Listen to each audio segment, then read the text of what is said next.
davidovinet.com. Vivons ensemble votre histoire.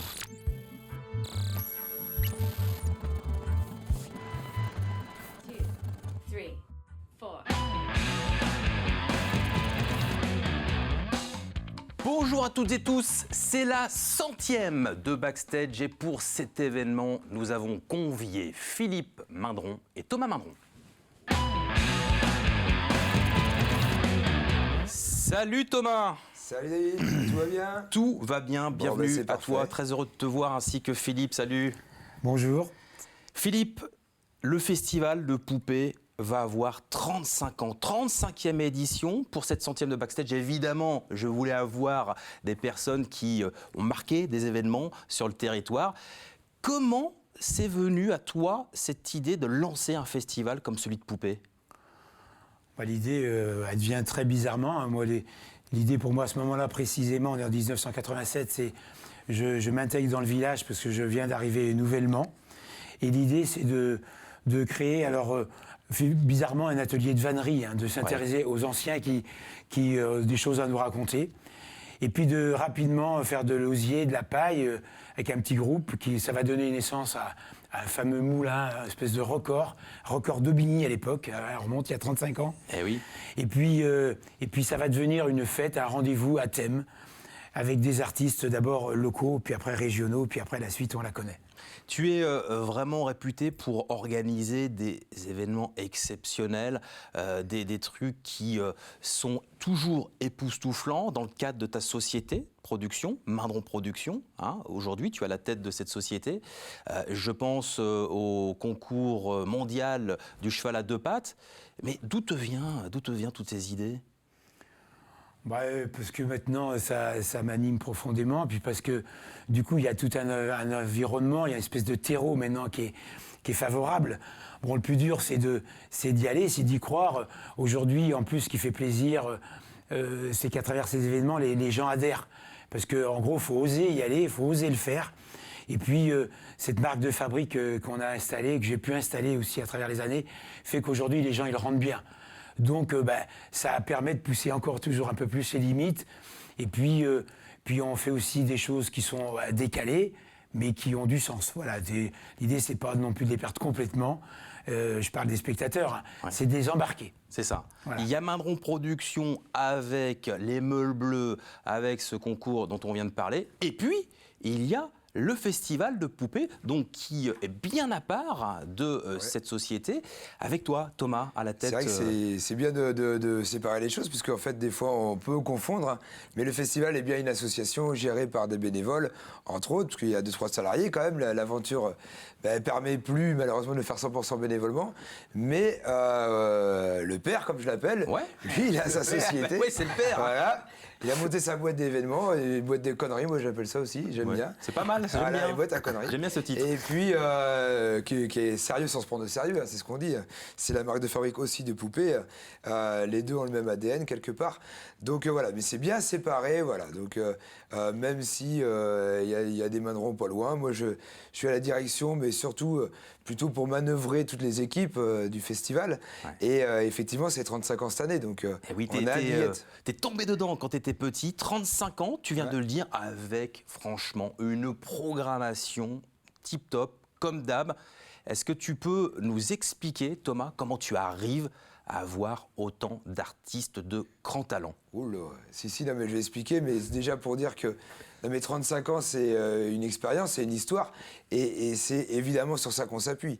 Bon, après, le travail de programmation, déjà, je le fais pas tout seul. On est une association, donc il y a une équipe, on est une dizaine à réfléchir, tout ça. Ensuite, c'est un travail entre guillemets de longue haleine et surtout de veille et de coups de fil aux productions pour dire que tu es là, que tu existes, et de s'appuyer finalement sur toute la crédibilité qu'on a pu peut-être acquérir au fil des années. Et là, maintenant, le plus dur est fait. Finalement, moi, j'arrive maintenant et on est reconnu pour être un festival qui sait accueillir les artistes, mais aussi les festivaliers, et qu'il y a une magie qui se passe à Poupées qui est différente d'ailleurs. En tout cas, c'est pas tout à fait comme les autres festivals. Donc, les artistes aiment, et les productions aiment nous envoyer leurs artistes. quelque part, le plus dur a été fait par le père, voilà, par Philippe, voilà, qui a fait le travail de faire connaître finalement Saint-Malois du Bois et le festival de poupées à travers la France. Maintenant que c'est fait, eh bien, on va dire, voilà, le plus dur est fait. Maintenant, il reste de surprendre chaque année. Et cette année, on avait à cœur de le faire parce que c'est les 35 ans et que c'est peut-être normalement le retour à la normale. Plus de Covid, et on rejoint le théâtre, et c'est la fête, et il n'y a plus de masques, et c'est terrible. Et c'est top. Et c'est ça aussi, la vie que vous proposez dans ce festival. Est-ce que, Philippe, tu aurais aimé épouser une carrière d'artiste? Parce que, c'est notre 100e, on a réservé une petite surprise.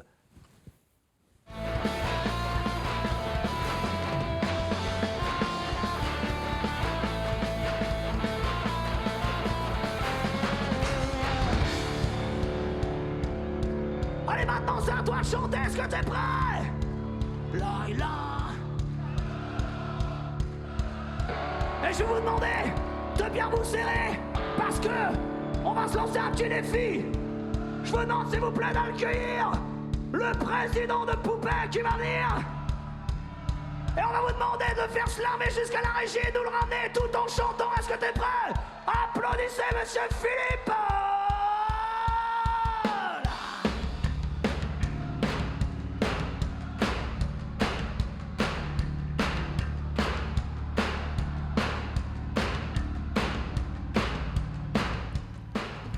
Au fond, Philippe, c'est ça que tu aurais aimé être une rockstar qui se jette comme ça dans le public? Oh, une rockstar, façon de parler, non mais c'est vrai que c'est des images un peu improbables. En tout cas, ça fait plaisir parce que ça fait chaud au cœur aussi aux gens de faire voir, comme dit Thomas, qu'on est sérieux sans se prendre au sérieux.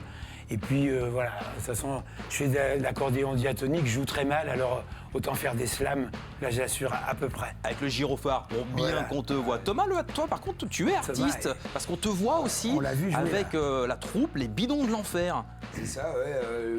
Je suis pas forcément musicien de base aussi, pareil, hein. Plutôt pas extraordinaire. Par contre, il nous est donné l'opportunité, à Saint-Malo, en fait, de rejoindre une aventure qui s'appelle Les Bidons de l'Enfer. C'est de la percussion sur bidon, on le voyait très bien d'ailleurs. D'ailleurs, c'est le hasard qui fait bien les choses. On était tous les deux sur scène ce jour-là. Et moi, du coup, à l'instrument, c'est de la percussion. On travaille avec une bande de copains. Et finalement, on a croisé la route des Tagada Jones, qui est un groupe plutôt punk metal, là, et avec qui on a bien sympathisé. Et maintenant, on est amené à faire pas mal de dates avec eux, même si le groupe Les Bidons de l'Enfer existe en tant que tel, tout seul, plutôt en format art de rue. Eh bien, il nous arrive de faire des grosses dates. On fait le Hellfest d'ailleurs cette année-là. Quand même, ça s'est pas donné à tout le monde de faire le Hellfest. Ce que j'aime bien, moi, là-dedans, pour finir, c'est que, bon, jouer, c'est une chose, mais c'est aussi à un moment donné de passer de l'autre côté, c'est-à-dire d'être de côté artiste, hein, c'est ça. Parce que tu passes ta vie, finalement, à organiser la rencontre entre les artistes et les festivaliers.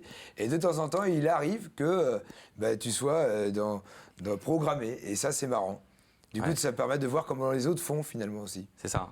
Festival de Poupées du 29 juin au 22 juillet 2022 avec une clôture du festival Poupées des Rails. Ça va être absolument incroyable encore.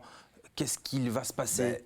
Surtout que c'est très attendu, puisque on peut rappeler que cette date-là, elle a été annoncée en 2020. Donc, déjà, il y a déjà 25 000 personnes qui ont leur billet depuis 2 ans. Donc, imaginez à quel point ils veulent leur découdre et comment ils sont déterminés. Sachant que déjà, le concept de Poupées des Rails, c'est une promesse d'une déconnexion totale avec la réalité, de changer vraiment, j'aime bien l'image de laisser son cerveau à l'entrée et puis d'oublier ses problèmes. Et donc ça, c'était déjà le principe. Alors après 2 ans de crise et de galère, et avec une crise qui existe encore un peu par ailleurs maintenant, eh bien ça va être juste fabuleux. Donc qu'est-ce qui va se passer? Ça va être 25, peut-être même 30 000 d'ici, si ça se voit encore plus, personnes déguisées, avec vingtaine d'artistes qui viennent faire que leurs tubes, des Gilbert Montagnier, des Faudel, des Billy Crawford, des FL65, Sébastien Patoche, Vincent Lagaffe, 20, donc pour dire. C'est 22 même. 22 même, tout. Ils seront tous là. Et puis, est-ce qu'on va voir le père chanter aussi dans ce grand karaoké qui est organisé? Tout est permis. Karaoké XXL. Il n'y a pas d'image là quand même. Ah non, Le karaoké XXL, oui, c'est un défi qu'on se donne. Et il y en a toujours un. On a battu le record du monde de la galoche en 2019. Et là, le record du monde du karaoké, donc ils vont être du coup 25 000 pour le moment, à chanter avec les vrais comédiens des comédies musicales de, je sais plus, 10 commandements, Roméo et Juliette, Qui sont là. tout ça, qui sont là pour chanter avec le public. c'est beau. Donc ça va être... Homologué ou pas, du coup, ça, Business bien Blues sûr, toujours. Bien sûr. Quelle question. Tout est très sérieux. Que de ça. Que de ça. Bon alors, Philippe, comment tu le vois, toi, prochainement, ce festival de poupées? Quels sont tes projets les plus fous, là, à venir? Non, mais les projets les plus fous, c'est que ça continue dans la voie que c'est parti, ce qui est important. Aujourd'hui, moi, je suis un président heureux parce que je mesure le chemin parcouru, la chance qu'on a d'être en arrivé là, pardon, Ouais. et surtout la chance qu'on a d'avoir des jeunes comme Thomas et tous ses copains qui ont rejoint cette belle aventure. Donc, on a su nous transmettre ce flambeau-là. Aujourd'hui, il y a une espèce de partage de génération qui est importante parce qu'il y a les racines, mais il y a aussi l'avenir. Maintenant, on va construire ça ensemble. Les plus belles années sont devant nous. Voilà, on a cette chance d'avoir passé par tous les états, par tous les styles de festival, hein, parce que Dieu sait si en 35 ans on en a vu. Eh ben, voilà, il y a une belle page d'écriture qui s'offre à nous, une nouvelle. Et puis voilà, j'ai envie de dire que les surprises, on en a des conneries, comme on disait tout à l'heure, aussi en pagaille, et que la vie du festival continue longtemps. En tout cas, voilà, aujourd'hui, les choses sont installées, sont posées, J'aime bien aussi quand on dit que le festival est connu, reconnu, ça a été très long. Mais aujourd'hui, voilà, on est ici bien ancré. C'est une référence, Poupée, bien sûr. C'est une référence. Bien sûr. En tout cas, ça nous fait plaisir que sur le chemin des festivaliers, mais surtout des artistes, qu'à l'époque, quand on parlait des charrues et des Franco, Dieu sait si c'était loin de nous géographiquement, mais aussi dans la façon de travailler. Et aujourd'hui, les relations sont saines, elles sont proches, elles sont conviviales. Et ça, c'est important. Voilà, on fait partie de cette cour. En tout cas, avec plein d'autres festivals que j'oublie pas, y compris Vendéen. En tout cas, on a su s'installer dans le paysage artistique et culturel, et c'est bien. Thomas, pour finir, où peut-on retrouver l'ensemble de la programmation? Mais sur le site internet, évidemment, il y a tout. Ouais. Il y a tout. Il y a surtout la billetterie. Donc, il faut se jeter dessus. C'est important. Eh oui. Parce que ça Il va reste- être que des belles dates. C'est ça, il reste quelques places encore. Hein. Oui, bien Voilà, sûr, bien sûr. Bon. Et on vous attend. On a tellement hâte de vous accueillir et dans le théâtre et finalement à la Clairière pour des dates extraordinaires. Tu nous redonnes le site, s'il te plaît? Donc, c'est festival-du-6, poupée.com. Festival-poupée.com. Voilà. Merci. Avant de nous quitter, je tenais à remercier l'équipe technique sans qui cette émission n'en serait pas à son 100e numéro. Bravo et merci à Jeff, Stéphane, Nicolas, à la Réal, Olivier Housson, un coucou également à Guillaume Benoît et Stéphane Luneau qui ont œuvré pour arriver à cette 100e. Merci à vous deux, Thomas, Philippe. Merci au public et cap sur la 200e désormais avec un nouveau rendez-vous dès mardi prochain. Ciao et vive le spectacle vivant!